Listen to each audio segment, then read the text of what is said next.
ಅವಳೆದೆ ಅಮೃತದಿ ಉತ್ತರವು ಇದೆಯಮ್ಮ.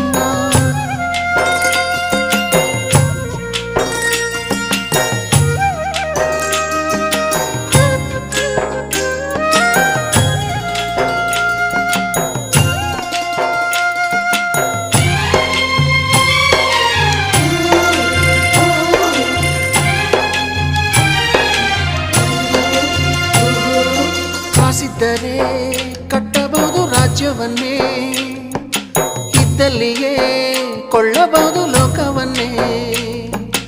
ತಾಯಿಯ ದಯ ಹನಿಯು ಸಿಗುವುದೇ ನಮ್ಮ, ಕೋಟಿ ಕೊಟ್ಟರು ಅದನ್ನು ತರುವ ಯಾರಮ್ಮ. ಅವಳ ಮಡಿಲ ಸುಖ ದೊರೆತರೆ ಕೊನೆ ತನಕ, ಎಂಥ ಭಾಗ್ಯ ಕಂದ ಈ ನಿನ್ನ ಬಾಳಿಗೆ. ಹೆತ್ತವಳು ಯಾರ